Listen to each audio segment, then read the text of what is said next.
Over the years, lots of people have called me a bastard. And to tell you the truth, I'm proud of it. Yeah, because what is a bastard in this sense? I'm not talking about an illegitimate child, of course. I'm talking about the colloquialism of calling somebody a bastard. Sometimes he's called an asshole, sometimes he's called whatever. It's derogatory, it's trying to put the guy down, and it is usually shot through with a sense of resentment and envy. And that is pretty much key to the issue of what it is to be a bastard. Simply put, a bastard is a guy who gets what he wants and is willing to inflict hurt feelings on others in order to get what he wants. Sometimes those hurt feelings can be really, really bad hurt feelings, and sometimes a bastard is willing to inflict actual harm on others in order to get what he wants. That's certainly been the case with me. I mean, I don't have a problem inflicting real harm on others in order to get what I want. Am I proud of this? No. But the fact of the matter is, if I want something and you're in my way, I'm going to try to get you out of my way. And I don't quite see the problem. But the problem is that, see, there are a lot of other people who are unwilling to do this. There are a lot of other people who they want to be a nice guy.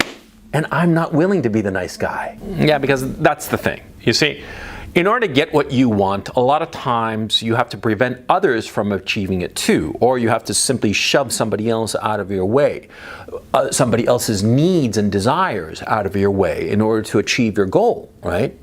Well, a nice guy, a decent guy, he is willing to forego his desires in order to appease other people. Now, in my own case, I appease other people all the time, and I'll give you a specific example. You know, I've got a couple of kids, small kids, right? And I appease them all the time, okay? They want a toy, they want this, they want that, you know, and they'll start to cry if they don't get it. And so I give in, yeah, like a little marshmallow that I am insofar as my kids are concerned, right? Of course, I'm going to acquiesce. Of course, I'm going to give up. But when it comes to some stranger, to some random person, some random adult, okay? Because when I acquiesce to small children, they are not only my children, but they're 4 and 6 years old. When some grown-ass adult wants something, and that interferes with what I want, hell with him. And he has hurt feelings, and he doesn't like it, tough, you know? I'm not going to forego what I want for the sake of some other guy. You see what I'm saying? And that's the key issue of what it is to be a bastard. You see, a lot of guys, a lot of men, perhaps you, a lot of men are taught that they should forego their own desires for the sake of others. That they should be a nice guy and let others win. Let others take the prize that you want. Or perhaps it isn't that you two are competing for the exact same thing, but the fact is that in order for you to achieve what you want, somebody else is not going to achieve what they want, and so they tell you, come on, let him have what he wants. You know, by him getting what he wants, you don't get what you want, but you'd be such a nice guy. Why don't you be a nice guy, huh? Can you please be a nice guy? Fuck that noise. Fuck that noise. If you ever are in a situation where somebody says that you should do something in order to be a nice guy, you say no. And they're going to look at you nasty with daggers in their eyes and call you all kinds of names. And you're an asshole and a bastard and blah, blah, blah, blah, blah. Sure.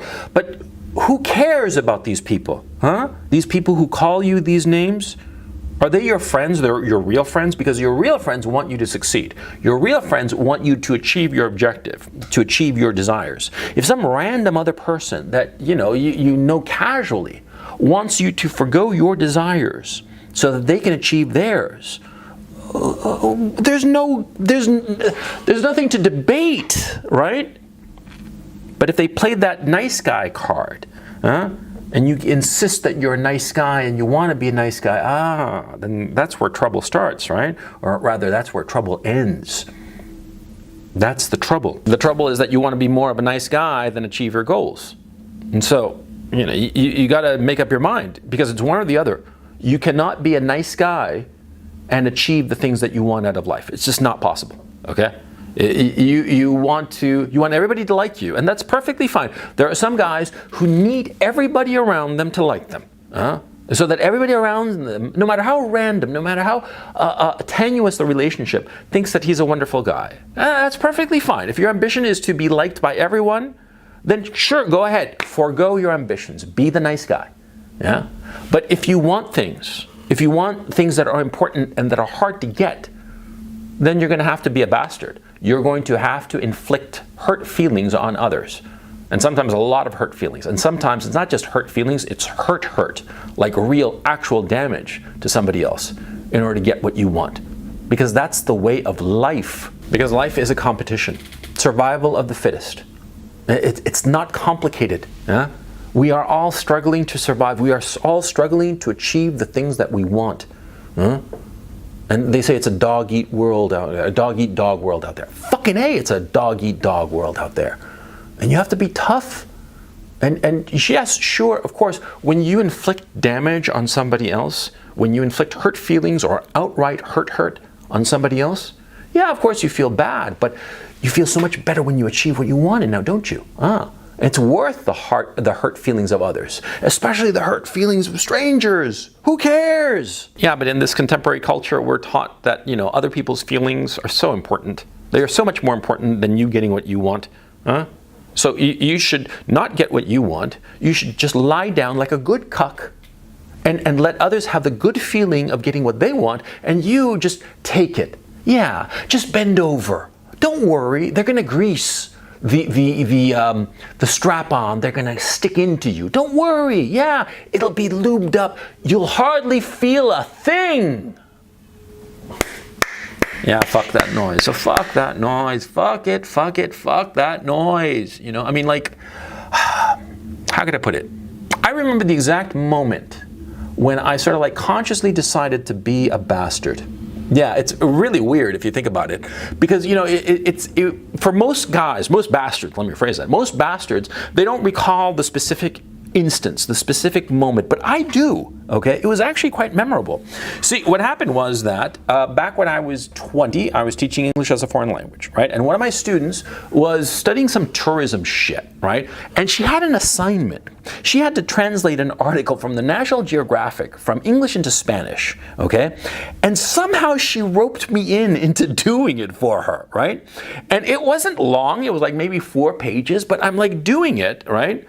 And I'm thinking to myself, I'm spending all this time doing this fucking assignment when really this girl should have done it. And why am I doing it? And I was working and working, and I started thinking and grinding on the issue because I was so good at both languages that the actual translation was kind of automatic, and so my mind was wandering and grinding on this issue. I am doing this for her. Why should I be doing this for her for free? And so finally, when she called me up, I remember, and she said, well, is it all done? And I'm like, yeah, you come over and pick it up, I told her. Yeah, I'm happy to give it to you. And she came over, and I said to her, well, I did it for you, and it took me, 4 hours. And I usually charge, my agency where I work for charges, X number of pesos per hour. So I did it for 4 hours, so it's going to cost you, X times 4, whatever it was, it must have been at the time maybe $50 or something like that, let's just say, right? I said, it's going to cost you $50. And she just looked at me like, what are you talking about? She thought that just by being cute, right, and she was going to get her way. And I remember so clearly at that moment, I said, fuck this cunt. She's not going to just be all nice and just bat her eyelashes at me and get me to do something that properly she should have done because it's her assignment for her stupid ass degree or certificate or whatever it was she was getting, right? She should have done it. She roped me into doing it, so I should get something. I should get paid. And I said, I'm not going to give it to you unless you pay me because this was work and I did the work, so pay me. She called me all kinds of names. I was kind of shocked, to tell you the truth. She called me all kinds of really ugly names. She seemed like a nice girl, but holy cow, the mouth on that nice girl, Jesus. I wonder if she kissed her mother with that mouth or sucked a lot of cock with that mouth, for crying out loud. That fucking cunt. Yeah, I feel bitter about it because she roped me in and I felt like a fool. And I still remember this 30 years later, but I remember so clearly that I made up my mind. I'm going to get something out of this. I'm not going to just lie down. I'm not going to be a nice guy. I'm going to be an asshole. And I'm going to look out for my own best interests. That's what being a bastard is all about. But it's so easy to lose sight of this. It's so easy to forgo your best interests in the sake of getting along with other people. It is so easy to just lie down, bend over, take it. It's so easy because we as men, we want to help other people, okay? It's hardwired into us in a way that it's not hardwired into women. We men, we want to help other people. Have you noticed, you're driving along and some guy, right? He's like in the rain, he's, trying to change a tire. What the hell do you think you do? You stop. You stop for this complete stranger. Get out of your nice, dry interior of your car, go out into the rain and help him. Yeah, and what do? You finish helping him and you guys shake hands, and say, buddy, I'll see you around, best of luck. And you go off your separate ways. You never see the guy ever again because that's the way we are. We see somebody who needs help and we want to help him. It's just a natural instinct. It's a natural instinct that a lot of people take advantage of. A lot of people take advantage of that natural instinct and twist it around.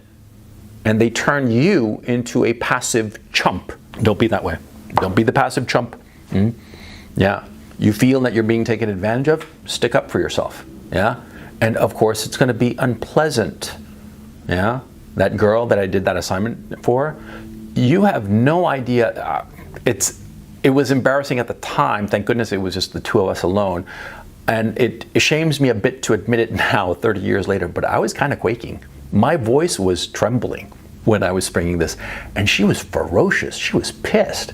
She said, I need this assignment. I have to deliver it tomorrow or whenever the hell she was supposed to deliver it, right? And she was just going at me. Yeah. And I remember, and it shames me. At the same time, I'm kind of proud of it. Yeah. But my voice was kind of quaking. I was nervous. I was really nervous. Of course, it's hard to stick up for yourself. Of course, it's hard to draw the line and say, no, my interests, my well-being are more important to me than your interests, your well-being. And if that means that I have to sacrifice this relationship and you call me all kinds of nasty names and us never be friends again, fine. It's hard to do that. I recognize that. But you have to learn it. You have to start doing it. Don't allow yourself to be taken advantage of. It's so easy. It is easy. The passive road, the wrong road in life, is always easy. It's easy to be a chump. It's easy to be taken advantage of. It's easy to roll over, bend over, take it. It's so easy. Passivity is always easier than activity, than being proactive, than sticking up for yourself. I know it because I've experienced it. We all have. We've all experienced the ease with which, it's so much easier to be passive and not pick up arms and stick up for yourself. But you have to. And you have to start with the small things. And you have to face that fire. That girl, I remember her very clearly 30 years later, right? I remember her, I can see her, I can picture the anger in her eyes. And I knew that I was doing the right thing. Even as she was calling me all kinds of nasty names. I can remember, still today, I feel that warmth, that glow. Because she was taking advantage of me and I stuck up for myself when it mattered. And to tell you the honest truth, this trivial incident 30 years ago, I often think to myself, had I taken the wrong road, had I been just like, oh yeah, here, take it. And she would have been like, thanks, bye. And I wouldn't have gotten laid or anything like that. She had no intention of that. She just wanted to use me, right? If I'd given her the assignment without sticking up for myself, how my life would have been different. Yeah, it would have been radically different probably. Perhaps not, right? Perhaps there would have been some other incident that would have made me stick up for myself. It doesn't really matter at this point, but I feel today as if that tiny little incident really marked a before and after in my life. Yeah. Stick up for yourself. No matter how much it hurts, no matter how afraid it makes you feel, stick up for yourself, because the shame that you will feel later, that burning misery in your soul, in that core of who you are. I'm not talking about the God soul or religious soul. No, that inner core that you have, that the you of you. And it'll just burn it. It'll burn it like acid on your soul. Don't be dumb. Be smart. Be tough. And recognize that all good things are hard. And that's why you have to be a bastard.